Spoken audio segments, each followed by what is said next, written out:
శ్రీమాత్రే నమః. హైదరాబాద్‌లో పెద్దమ్మ తల్లి ఆలయం కూలిపోయింది. కూలగొట్టారు. ప్రభుత్వమే కూలగొట్టి విగ్రహాన్ని కూడా అక్కడి నుంచి కనిపించకుండా తీసుకుపోయింది. దానిపై ధర్మాగ్రహం చూపించినటువంటి హిందువులు కొందరు వెళ్లి అక్కడ ధర్నాలు చేసి ప్రభుత్వంతోని, పోలీసులతోని పోరాడుతున్నారు. పోలీసులు, అక్కడున్న అధికారులు వీళ్ళంతా ఎవరు? వీళ్ళు కూడా ఉద్యోగస్తులే కదా! ఆ ప్రభుత్వం ఇచ్చిన ఆర్డర్స్‌ని వాళ్ళు పాటించాలని అక్కడికొచ్చారు. ఆ పాటిస్తున్న ఆర్డర్స్‌ని మనకి అది హిందువులకి వ్యతిరేకం కాబట్టి మనం భరించలేక కొంతమంది అక్కడికి వెళ్లి వారి ధర్మాగ్రహాన్ని, వాళ్ళ పోరాటాన్ని చేశారు. అటువంటి పోరాటం చేసినటువంటి చాలామంది వీర నారీమణులు, అక్కడున్నటువంటి మిగిలిన సోదరులు అందరికీ హ్యాట్స్ ఆఫ్. మనం వెళ్లి ఎండలో గాని, లేకపోతే అటువంటి దుర్మార్గమైన పని చేస్తున్నది ప్రభుత్వమే అయినప్పుడు ఎంతమంది తెగించి వెళ్లి అక్కడ కూర్చొని ధర్నా చేసి దానికి వ్యతిరేకంగా పోరాడగలుగుతారు? హిందూ ధర్మం, సనాతన ధర్మం, మన దైవం అంటూ మనం ప్రతిరోజు ఎన్నో చెప్పుకుంటాం. కానీ నిజంగా అక్కడికెళ్లి కూర్చుని, పోరాడి, అది సాధించాలి, దైవం కోసం నేను పోరాడాలి అని అనుకునే వాళ్ళలో నూటికి, కోటికి ఎవరో కొందరే ఉంటారు. అక్కడికి వెళ్లి పోరాడుతున్న నారీమణులకు, సోదరులకు అందరికీ వేల వేల నమస్కారాలు. Hats off. అయితే మనం ధర్మాగ్రహం చేస్తున్నాం. మనం అక్కడ ఒక దాని కోసం పోరాడుతున్నాం. మన సనాతన హైందవ ధర్మం కోసం, మన ధర్మం కోసం పోరాడుతున్నాం అని అన్నప్పుడు మర్చిపోకూడని ఒక విషయం ఏంటో తెలుసా? అసలు మనకి ఈ ధర్మాగ్రహాన్ని తెచ్చినది, మనకి ఈ ధర్మం మీద అవగాహన కల్పించింది ఎవరు? ఒకప్పటి కాలంలో అంటే చాలా పురాతన కాలంలో మన తల్లిదండ్రులు, లేకపోతే ప్రతి ఊర్లో పౌరోహిత్యులు లేదా గురువులు వీరందరూ మనకి అలాగే ఎన్నో శంకరాచార్య స్వామి వారు స్థాపించినటువంటి 4 మఠాల నుండి అంటే పీఠాధిపతులు వారి యొక్క ప్రసంగములలో, దివ్య అనుగ్రహ భాషణములలో మనల్ని ఉత్తేజపరుస్తూ, చైతన్యపరుస్తూ వస్తున్నారు. ఇప్పుడు ఎవరైనా గురువు మనకి ఒక విషయం గురించి చెప్తున్నారు, లేదా దేని గురించైనా చైతన్యపరుస్తున్నారు అని అనుకోండి. అప్పుడు మనం వారి ద్వారా చైతన్యాన్ని పొంది, వారి ద్వారా మనం ధర్మాన్ని తెలుసుకుని, ధర్మం కోసం పాటుపడాలి. పాటుపడాలని అనుకునే ఆ ప్రయత్నంలో మనం వెళ్ళినప్పుడు మనకేవైనా అడ్డంకులు, మనకేవైనా తొట్రుపాట్లు ఏవైనా కలిగినా కూడా అది మనమే ఫేస్ చేయాలి. లేదా మనమే ఫేస్ చేయాలని అనుకోవాలి. గురువు మనకి పరోక్షంగా ఒక ధైర్యాన్ని, ఒక స్థైర్యాన్ని ఇస్తారు. అంతే తప్ప ఆ గురువు మన వెనకాల వచ్చి మనతో పాటు పోరాడాలి అని అనుకోవడం మన మూర్ఖత్వం కాదా? అక్కడ కొందరు నారీమణులు లేదా ఇక్కడ పేరు చెప్పడం అనవసరం లెండి. ఎందుకంటే దీనివల్ల మళ్ళీ కొందరు ఆమెనే చాలా తీవ్రంగా వ్యతిరేకిస్తూ నోటికొచ్చిన దుర్భాషలతో ఆవిడని తిడుతున్నారు. ఆవిడ కూడా ఆవేశపడిపోయి గురువులని, పీఠాధిపతులని, ప్రవచనకారుల్ని మీరంతా ఎందుకున్నారు? మీరు పనికిమాలిన వాళ్ళు అంటూ నోటికొచ్చిన దుర్భాషలు ఆడారు. శివాజీని వెళ్లి పోరాడమని చెప్పినటువంటి సమర్థ రామదాసు శివాజీని ఉత్తేజపరిచినప్పుడు సమర్థ రామదాసు అలాగే శివాజీని పెంచి పోషించి అంత గొప్ప వీరుడిగా తయారు చేసిన జిజియాబాయి వీరందరూ శివాజీతో పాటు యుద్ధానికి వెళ్ళలేదే. ఒకవేళ శివాజీ అక్కడేమైనా సరే తన యుద్ధంలో ఎదుర్కొన్నటువంటి సవాళ్లను లేదా ఎదుర్కొన్నటువంటి తీవ్రమైన వ్యతిరేకతను, శత్రువుల యొక్క దెబ్బలను నేనొక్కడినే పాటుపడుతున్నాను. నన్నింతగా ప్రోత్సహించిన నా సమర్థ రామదాసు గురువు ఎక్కడా రాలేదు. అతను ఎందుకు పనికిరాని వాడు అంటూ అతన్ని దుర్భాషలాడలేదే. తల్లిని తిట్టలేదే. మన గురువులు లేదా ప్రవచనకారులు లేదా మనను ప్రోత్సహించి మనలో ఉత్తేజాన్ని నింపి దైవం అంటే ఏంటి, సనాతన ధర్మం అంటే ఏంటో చెప్తున్నటువంటి పీఠాధిపతులు, మఠాధిపతులు మనలో స్థైర్యాన్ని, చైతన్యాన్ని నింపుతారు. వారు మనతో వచ్చి మన పోరాటాల్లో మన వెనక ఫైట్ చేయాలి, వాళ్ళిక్కడుండాలి అని అనుకోవడం మన మూర్ఖత్వం అవుతుంది. మళ్ళీ చెప్తున్నా, ఇక్కడ నేను ఎవరినో పేరు పెట్టుకొని కించపరచటం లేదు. వాళ్ళు మన వెనక రావాలి అని అనుకోవడం మన తప్పు అంటున్నాను. వాళ్ళు మనలో స్థైర్యాన్ని, ధైర్యాన్ని నింపారు. అసలు సనాతన ధర్మం అంటే ఏంటో తెలిపారు. మనలో ఆఖరి నెత్తుటి చుక్క ఉన్నంత వరకు మన చేతనైనంతగా మనం పోరాడాలి.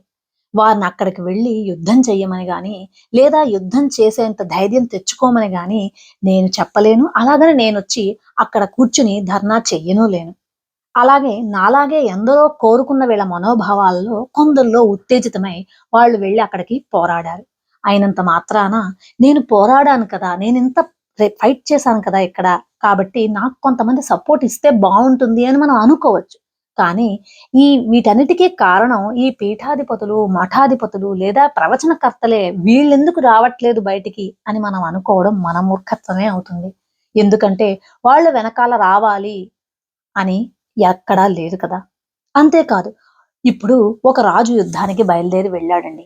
ఆ రాజు యుద్ధంలో అక్కడికి వెళ్లి శత్రువులతో పోరాడుతున్నాడు. రాజు ఒకలా పోరాడతాడు, మంత్రి ఒకలా పోరాడతాడు. అంతేకాదు, ఈ రాజు వెనకాల ఉండి రాజుకి ప్రతిరోజు ధర్మాన్ని బోధిస్తూ శత్రువుల్ని ఎలా ఎదుర్కోవాలి, ఎలా పోరాటం చూపించాలి, ఏది ధర్మం, ఏది అధర్మం అని చెప్పేటువంటి రాజగురువు గాని, లేదా అంతఃపుర స్త్రీలు గాని, బ్రాహ్మణులు గాని ఆ ఊర్లో ఎప్పుడూ యుద్ధాల్లో పాల్గొనలేదు. వాళ్ళు ధర్మం ఏంటో, అధర్మం ఏమిటో చెప్పారు. ఇక్కడ మళ్ళీ నేను కాస్ట్ తీసుకురావట్లేదు. ఎవరు పొరపాటున కూడా బ్రాహ్మణులు ఉండిపోయారు అనే మాటని కాస్ట్ పరంగా తీసుకోవద్దు. ఎవరైతే ఏ రకంగా పోరాడగలుగుతారో శత్రువుపై, శత్రువు అంటే ఇక్కడ అధర్మం పట్ల ఉన్నవాడు, అధర్మం వైపు ఉన్నవాడే మనకు శత్రువు. ధర్మం వైపు ఉన్నవాడు మనకి మిత్రుడు. అంతవరకు ఎందుకు? మహాభారత యుద్ధ కాలంలో కూడా అందరూ వెళ్లి పోరాడలేదే. ఎవరైతే పోరాడగలరో వాళ్ళే వెళ్లి పోరాడారు. ఎవరు పోరాడలేకపోయారో వాళ్ళు ఇక్కడ ఉండి వారికి ఆత్మస్థైర్యాన్ని ఇస్తూ యుద్ధంలో వాళ్ళు ఎలా గెలవాలి, లేదా గెలిచాక వాళ్ళు గెలిచే వాళ్ళని గెలవాలని కోరుకుంటూ ఇక్కడ వాళ్ళు దైవ ప్రార్థనలు చేశారు. అందుకనే మనం మన ప్రవచనకర్తలను, మన ప్రవచనకారులను, మఠాధిపతులను, పీఠాధిపతులను మీరు ఎందుకు రాలేదు, లేదా మీరెందుకు ఇక్కడికొచ్చి పోరాటం చెయ్యలేదు అని అడగడం మన మూర్ఖత్వమే అవుతుంది. మళ్ళీ చెప్తున్నా, ఇది ఎవరిని కించపరిచేది కాదు. అలా మాట్లాడి మనలో మనమే ఒక రకమైనటువంటి ఒక కొత్త మూస ధోరణిలోకి వెళ్ళిపోతున్నాం. అంటే ఈ మాట్లాడే వాళ్ళందరూ మాట్లాడతారు తప్ప వచ్చి పోరాడరా అంటూ సామాన్య జనం అనుకునే స్థితికి మళ్ళీ తీసుకెళ్లారా అనుకోండి. ఇప్పటి వరకు శివాజీలా తయారవుతున్న వాళ్ళు కాస్త తగ్గిపోతారు. మరి శివాజీలు కూడా వచ్చే అవకాశమే ఉండదు. దీనికి ఒక ఉదాహరణ చెప్తాను చూడండి. వివేకానందుడు తన జీవిత చరిత్రలో ఇలాంటి ఒక సందర్భం వచ్చినప్పుడు ఒక వ్యక్తి అడిగిన ప్రశ్నకు అతను ఒక సమాధానం ఒక కథ ద్వారా చెప్పారు. ఈ కథ వింటే మీకే అర్థమవుతుంది. స్వామి, మనం ఒక కోటను కాపాడాలనుకుంటున్నాం కదా అంటూ ఒకనాడు ఒకనాడు వివేకానందుడు చెప్పినటువంటి ఈ కథను వింటే మీకు అనిపిస్తుంది, మనం చెప్పేది, మనం చేస్తున్నది ఏంటి, మనం ఏం చెయ్యాలి అని. ఒకనాడు ఒక రాజుగారికి తన శత్రు సైన్యం తమ మీద దండెత్తి రాబోతోందన్న విషయం తెలిసి ఒక ఎమర్జెన్సీ మీటింగ్ పెట్టుకున్నారు. అందులో ఇంజనీర్లు అందరూ లేచి నిలబడి, మనం మట్టితో గోడ కడదాం, శత్రువు పగలగొట్టలేడు అన్నారు. దానికి వెంటనే కుమ్మరులు లేచి, వద్దు, మనం గోడ కడితే మట్టి గోడ పడిపోతుంది, మనం చెక్క గోడ కడదాం అన్నారు. కాదు, మనం ఇనప గోడ కడదాం అన్నారు కమ్మరివారు. కాదు కాదు, ఇవన్నీ కాకుండా మనం ఆ వచ్చే శత్రువుకి మంచేంటి, చెడేంటి, ఇది అధర్మం అంటూ చెప్తే వాడే తిరిగి వెనక్కి వెళ్ళిపోతాడు అంటూ కొందరు న్యాయవాదులు, మేధావులు చెప్పారు. ఇక అది కాక కొందరు బ్రాహ్మణులు లేచి, ఇదంతా ఎందుకు, వ్యర్థమైన పని, మనం కూర్చుని ఇక్కడ హోమాలు, యజ్ఞాలు చేస్తూ భగవంతుని ప్రార్థిస్తూ ఉన్నాము. ఆ భగవంతుడే వాళ్ళ మనసును మారుస్తాడు, వాళ్ళు రాకుండా చేస్తాడు, తద్వారా మనం ఈ యుద్ధం నుంచి తప్పించుకోవచ్చు అని చెప్పారు.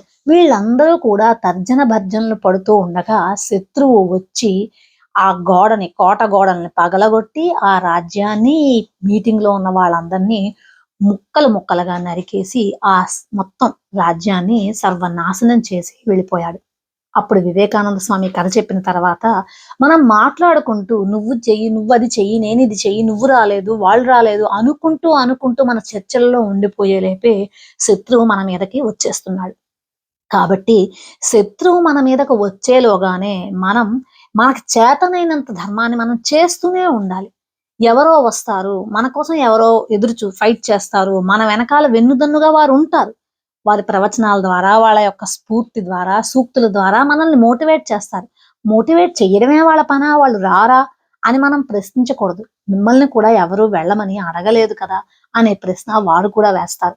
కానీ వెళ్తున్నందుకు వాళ్ళు మనసులోని ఎంత సంతోషిస్తారు. అరే, మా సూక్తుల్ని, మా మాటల్ని విని ఇంతమంది జనం కదిలొచ్చి మా వల్లనే కదా ఇంతమంది వెళ్ళారు, భగవంతుడా వీళ్ళని కాపాడు అంటూ మఠాధిపతులు, శృంగేరి గాని, కంచి గాని, గోవర్ధనం పూరి గాని, ఎక్కడైనా ఏ మఠాధిపతులైనా వాళ్ళు మన కోసం చేసే తపస్సు వలన మన దేశం కూడా కాపాడబడుతుంది. ఈ విషయం తెలియంది కాదు, మర్చిపోయి మనం అక్కడ మన మీద పోలీసులు లేదా వాళ్ళు చేసే దాడి వలన అంతటి తీవ్రమైన మన మన మీద దాడి జరిగేసరికి ఈ విషయాలన్నీ మర్చిపోయి మనం ఒక్కసారిగా ఆగ్రహాన్ని పీఠాధిపతుల మీద, మఠాధిపతుల మీద, ప్రవచనకర్తల మీద, మంచి చెప్పేవారి మీద మీరెందుకు చెప్తున్నారు రారా అని అడగడం నిజంగా తప్పే అవుతుంది.